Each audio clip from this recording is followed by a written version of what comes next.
Hello and welcome to another episode of Let's Talk, exploring the issues affecting all of our lives. I'm your host, Austin Harris. Today we once again return to Parliament, this time for a final recap of the 3 days which made up the third meeting of the 2021-2022 session, which featured a very important question of national importance raised by the opposition. To better enable us to understand the question and the response, it is our pleasure to once again host the Leader of the Opposition, the Honourable Roy McTaggart, as our guest.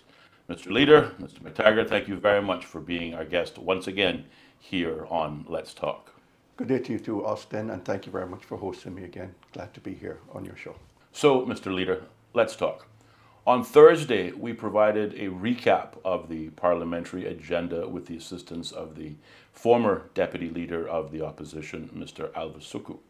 What struck us both as peculiar was the remarkable haste in which the government concluded their own agenda. I believe the meeting concluded by 3 p.m. The majority of the day was spent amending various laws that were passed by the previous administration. I wonder if you could share with us your thoughts on the opening day, that would be the Wednesday, of the most recent parliamentary meetings. Yeah.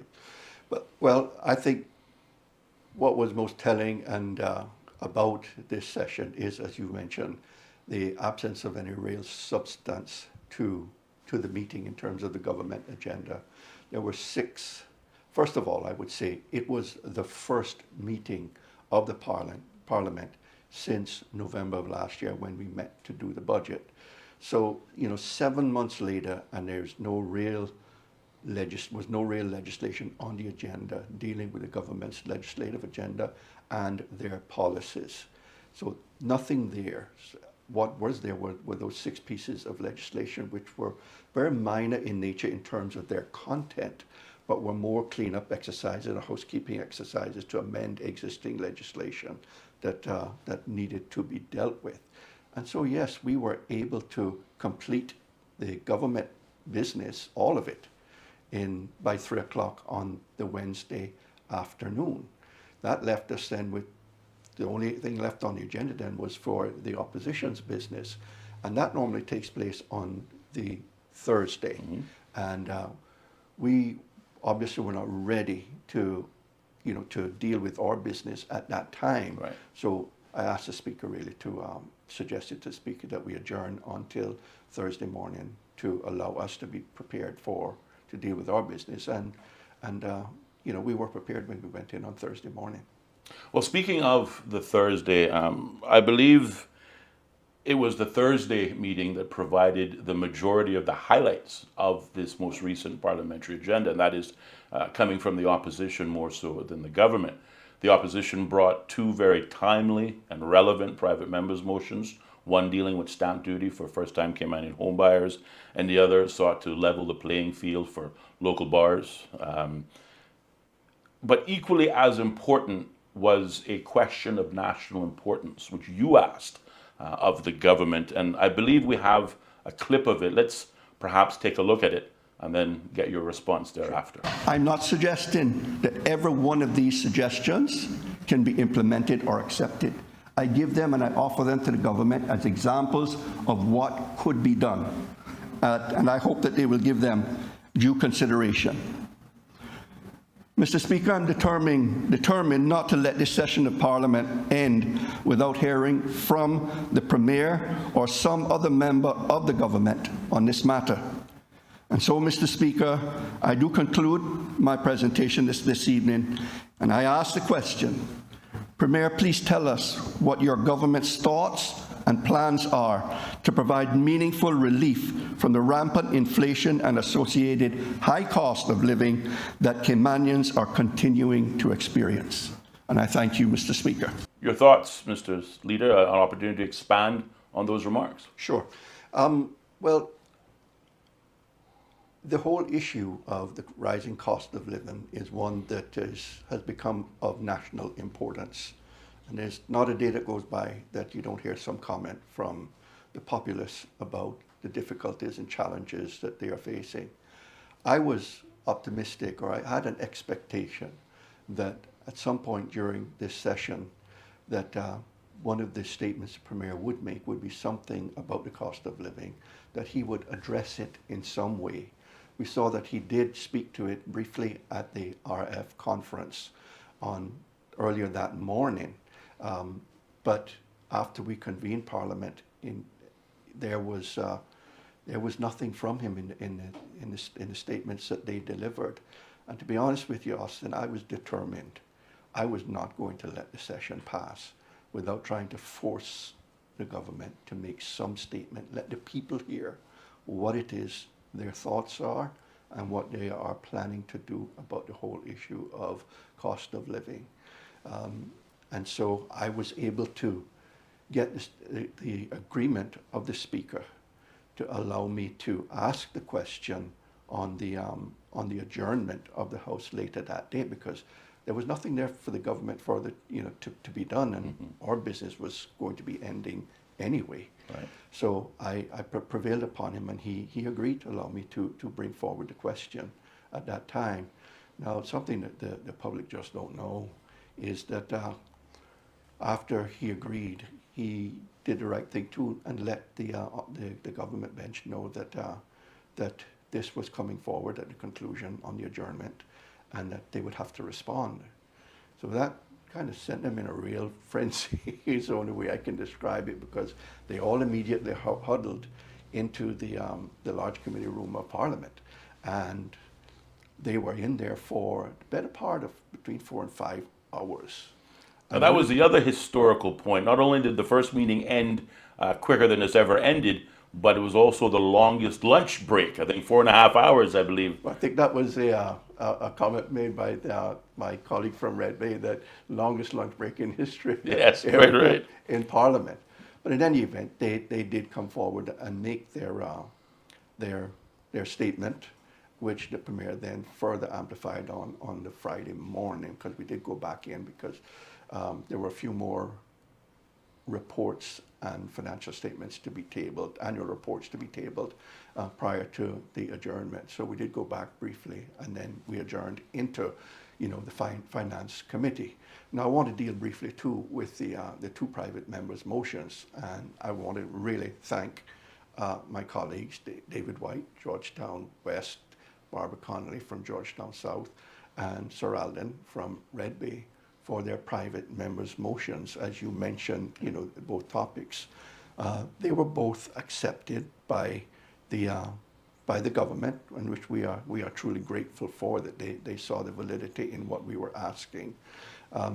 We did have some concern with the approach that the minister indicated he would be taking with regard to dealing with the whole issue of leveling the playing field for our local bars in terms of the playing of soft background music, because they are the only subset in the whole tourism and that segment of Caymanian economy that are prevented from legally playing background music, and we think that's unfair. So the timeline there, we think, could be far too long to give any meaningful relief to them, because he wants to consider it as part of a wholesale review of the music and dancing law. And I think that will be years before it's going to be, it's going to be dealt with, unless it really gets, comes to the forefront, and they think it's that important to get it done. The issue too of the relief in stamp duty relief for first-time Caymanian buyers, we do believe that will get, quite a bit of attention, because I know it's a priority as well for this government. Yes. And I think that we will see, action sooner than later with regard to that. Also had a number of other questions. There were questions on education that MLA Connolly, I should say, Member of Parliament, Barbara Connolly, asked of the minister, and we were fortunate to get those questions answered and get that information out into the public domain, so that people are aware of what's happening in the schools. Certainly. And to the audience, again, anyone can go back to the Cayman Islands government YouTube page and see rebroadcasts of the various days of Parliament. Now, maybe it was just me, but going back to the question of national importance, I wasn't filled with overwhelming confidence in the Premier's response to your question. Quite to the contrary, the government seemed to have taken the question perhaps not in the spirit that it was intended, but instead seemed to focus more on chastising the opposition for asking the question and really responding to it. Again, I believe we have a clip of the Premier's response. Again, let's have a quick listen and then get your thoughts thereafter. Mr. Speaker,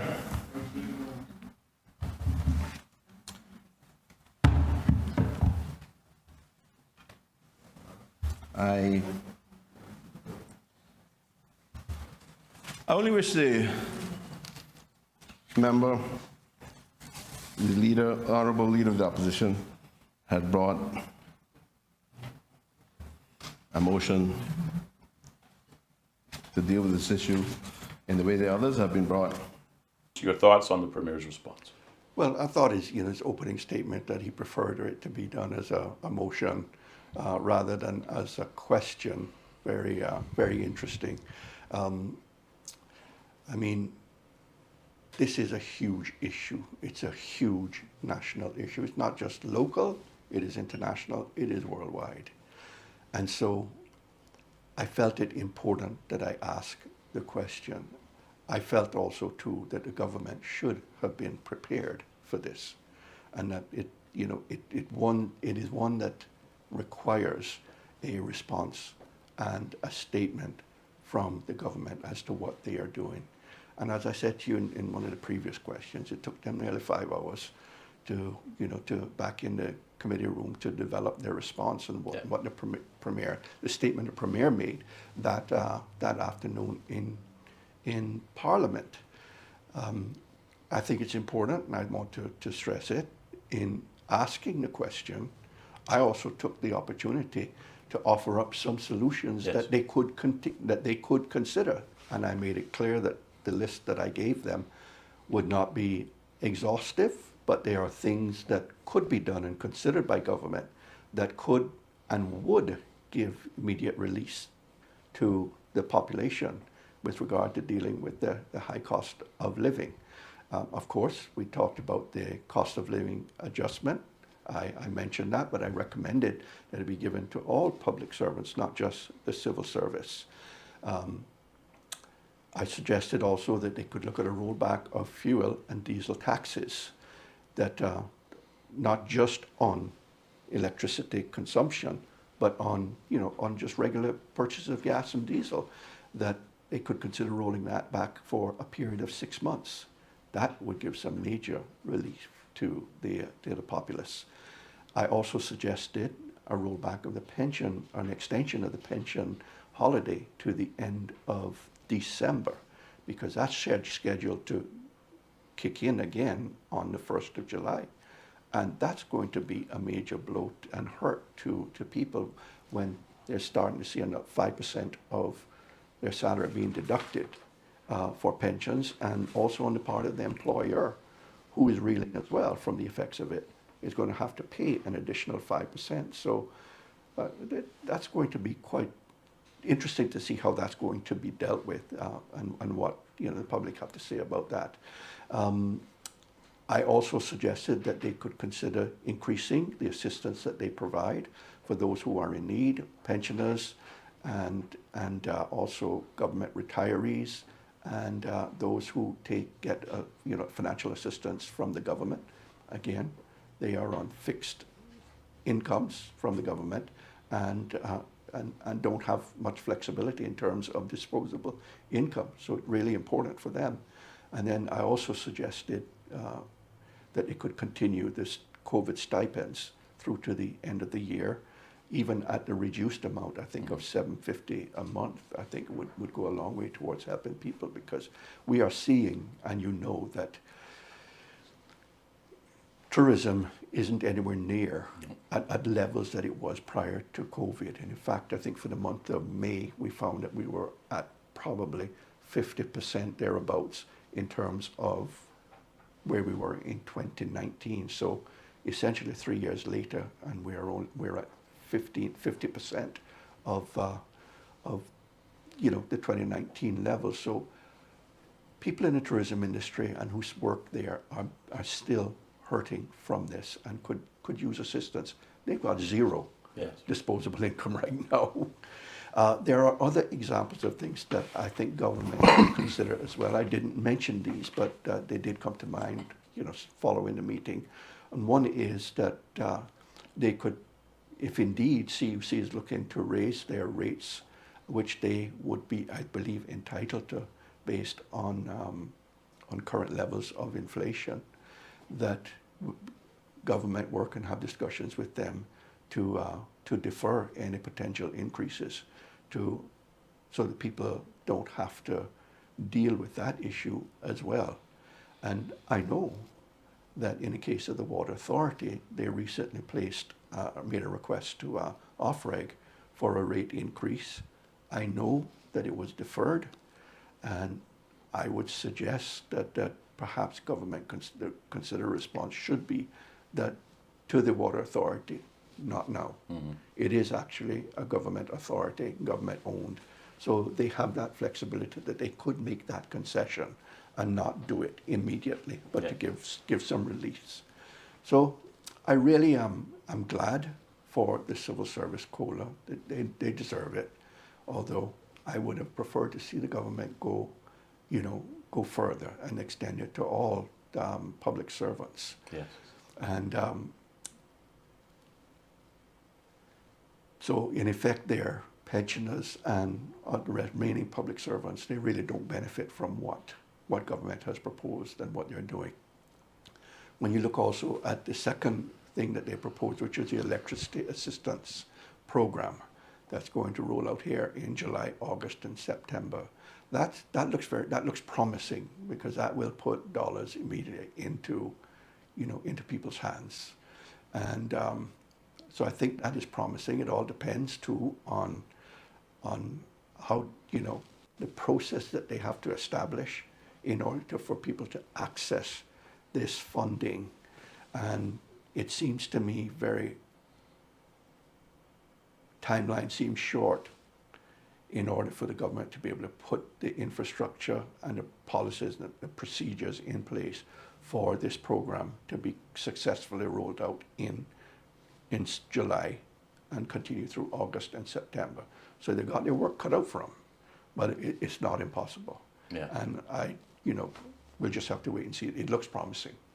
Certainly, thank you for that. And we noted that the Deputy Premier acknowledged that the government would be accepting or continuing the COLA for civil servants. We know the Premier also introduced a new energy savings initiative, a deal they'd struck with CUC, which I thought would go a long way.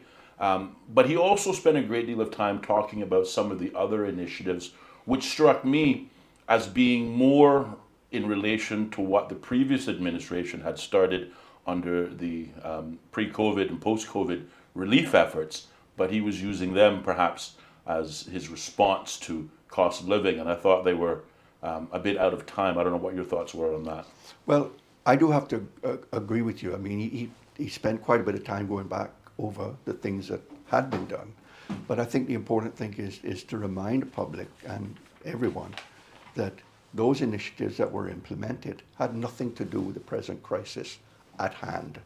And to simply seek to say that this is how we have been addressing it is, I don't think that's proper or right, because they were done for other reasons and have nothing to do, no bearing on the current crisis at hand with the cost of living. They do help. None of those initiatives are good.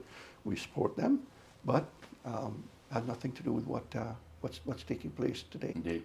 Now, again, you mentioned that it took the government some 5 hours to develop a response to your question of national importance on the Thursday.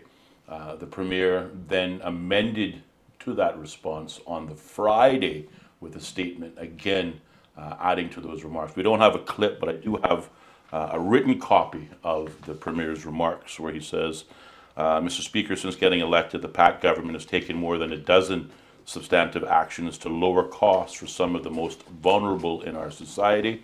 I know I provided this information yesterday, but it is worth repeating again today because the opposition may have forgotten.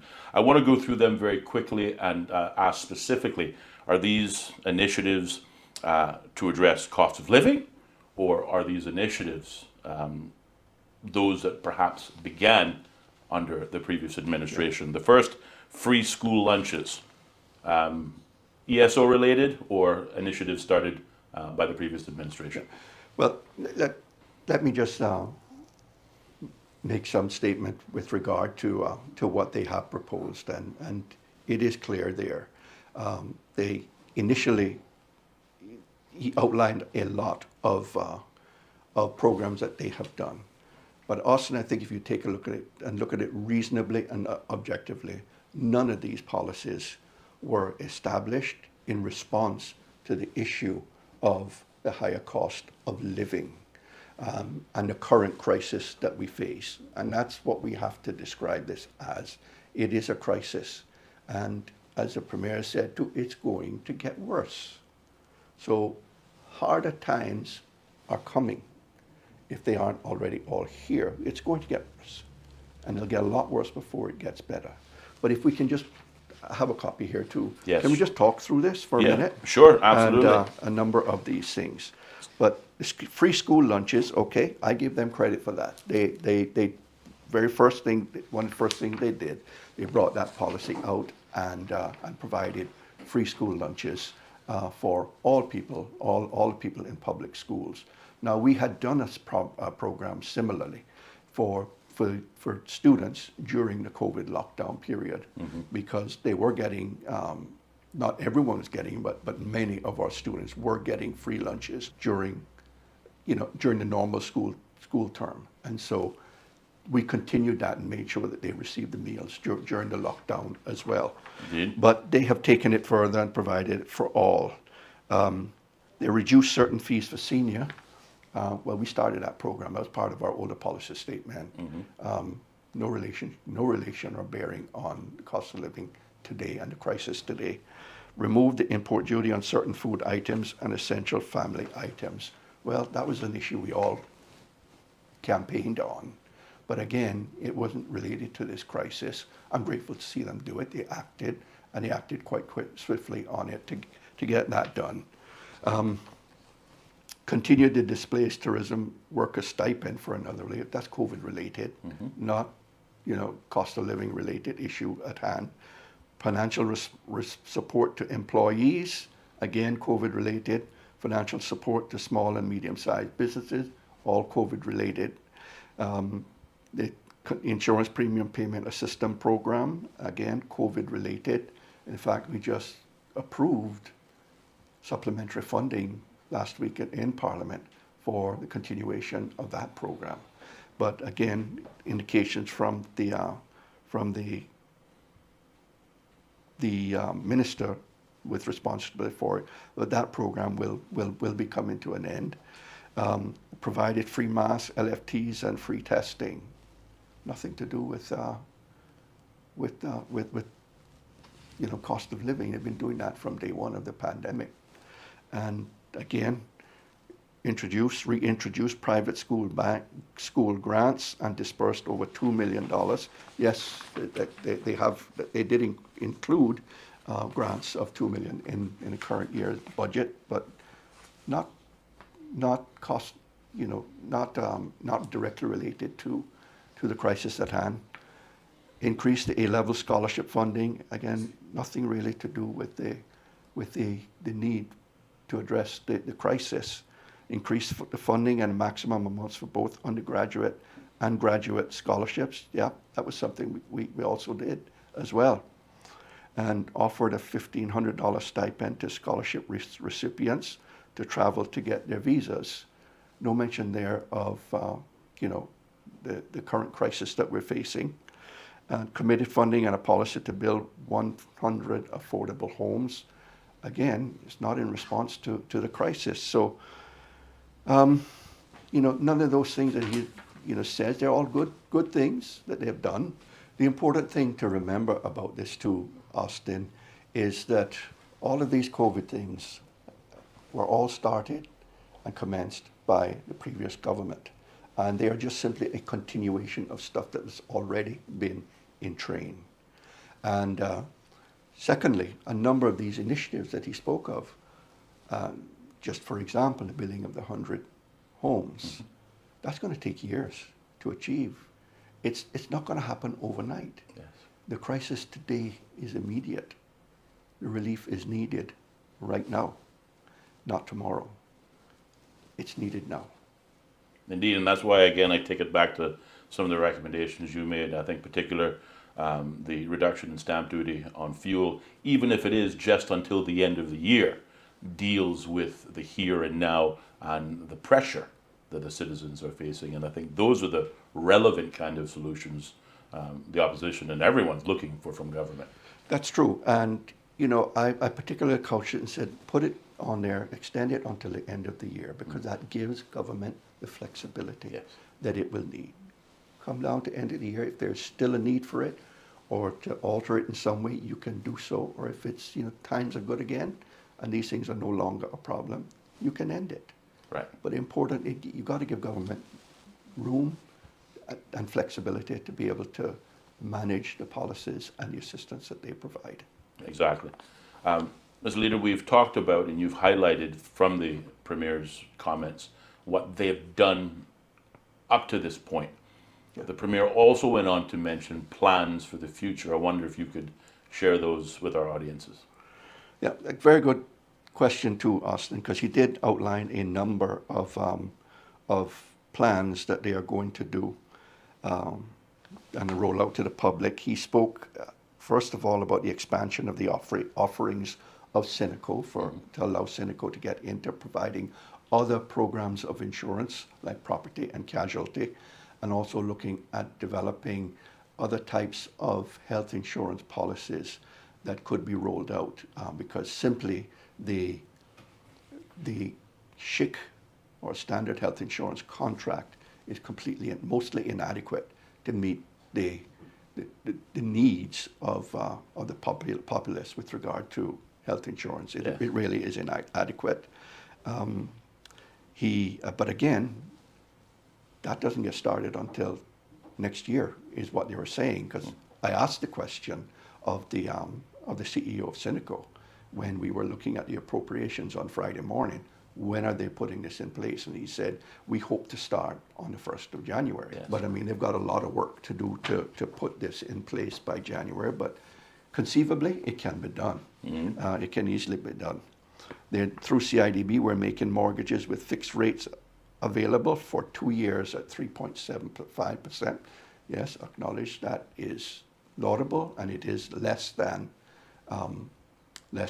the current prime rate, which by all accounts is going to be much higher, is only going higher. Mm-hmm. And but again, this is going to take time to put in place. They haven't got the funding to enable that, given the funding to enable the CIDB to start that process, and we don't know who is going to be eligible to do it. So it seems to me like they're a long way off in terms of getting this program in place, but I could be wrong, and I give them the opportunity to show that I'm wrong, but I do believe it'll take them a while to get a program like that off the ground. Accelerate the adoption of renewable energy, laudable aim and policy to have. I think we all agree that getting more and more renewable energy in the country is absolutely critical to dealing with the whole issue of climate and resiliency. And so it's very important, but those are years. Those programs take years to get into put them actually into practice. And we've had an energy policy now for many years, and it's a very slow process. So that's not going to happen overnight in terms of that. He also talked about they're going to deliver 100 homes, but that's, again, takes a few years to get done. Mm-hmm. Not going to happen overnight. And talk about making affordable land lots available. Again, that is very laudable, but again, it's going to take time. And, discussions ongoing. Now, they're going to have discussions with the banks with regard to their lending practices and lending policies and lending terms. Terms is the lending terms are the words that he used in there, and I wish them well with that. I think they face an uphill climb with it, but there may be some flexibility on the parts of the banks in terms of moderating or changing terms and conditions, but we'll see where they get to. And he talked about the rights of homeowners in circumstances where they experience defaults on their mortgages. Again, that is going to take a whole lot of time to put it into place. Working with local farmers to help them increase the amount of local products produced. Very laudable, we all agree with it. But again, it's going to take time for the farmers to get these crops into the ground and to reap them. So it's not happening anytime soon. And in lowering the cost of food and increasing our food security by sourcing them regionally. Good program. I wish them success with it. I really do. But again, it's going to take time to implement that as well. So none of these things that they talk about are going to really impact the average person anytime soon. The two that do are the two other policies that they did introduce, talk about, and that was the temporary assistance program for residential electrical costs. And what he did indicate that they're developing this program, they're setting about $5 million aside. Mm-hmm. I didn't see any funding from it in the latest round of budget approvals that they brought to Parliament last week. But be that as it may, they may have excess funding elsewhere in the budget that they can use to fund this. And he said in his statement there are about 22,000 people that would stand to benefit from that program over 3 months, July, August, and September. What that translates to is about, in round terms, $75 a month for those who might benefit from it if they're going to exhaust the $5 million. That's what it equates to.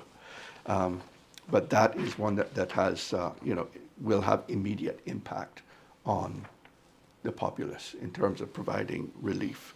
And then the second one is the COLA, which the civil service will get in September, 2% in September. That will certainly, and the stipend, the $150 stipend for the civil servants to help them with their electricity through the season, through the summer months. Yes. Those things are going to have a real, direct, and appreciable impact. But again, it's just to civil servants, and it seems, except for the COLA, which is for all civil servants, but not all public servants, it doesn't go the whole way as I would probably would like to see. Indeed. Well, as you pointed out, a lot of plans, only 2 of which could be implemented immediately. The others beginning perhaps as early as January, who knows? Meanwhile, according to the ESO report, housing up 20%, rent up nearly 13%, transportation relating to fuel costs up 35%. It is very clear the people of this country, as you stated, need help now. Absolutely. What I would say too, looking back over, I said this in Parliament on Thursday when I asked the question, the areas where the ESO report shows the largest increases, utilities, housing, those things are the things that impact every Caymanian and impact them in a very big way. And that's the reason why we are finding ourselves in such a crisis situation right now, because it doesn't matter who. You need a car, you need transportation, you need to have electricity, you need to be able to buy food, and these are all the things you do. I mean, yes, so many other items in the basket, not everyone consumes. And so there is, it doesn't affect people as much. But the biggest increases are the ones that are hurting the most. Finally, I noted that the government in the question and answer time finally acknowledged that it would no longer be pursuing the previously proposed bullet bond as a means of financing long-term debt. It would seem that the government has heeded the warnings of the opposition and acted correctly. Would you agree? Yeah. My response to that, though, Austin, is thank God. Quite right. I have very strong feelings about that proposal when it was first floated in January. And I was quite vocal and quite adamant that that was not the right policy for government to be pursuing. And for all the reasons I enumerated then that we don't have time to go over now. So Yes. I'm glad, and I'm glad he's on the record as having stated that the government's not pursuing that. So I'm truly happy about that. Indeed. Thank you so much. Indeed. Mr. McTaggart, I thank you very much for those comprehensive answers and taking the time out of your busy schedule to be with us here on Let's Talk. Certainly to our audiences, we hope you too have enjoyed today's discussion and found it to be informative. If you did, remember to like, share, and subscribe to our channel. If there is a discussion you would like to have us present here on Let's Talk, please feel free to leave those suggestions along with any other comments on our YouTube channel. Please tune in every Tuesday and Thursday at 4 p.m. for another episode of Let's Talk, exploring the issues affecting all of our lives. I'm your host, Austin Harris. Until next time.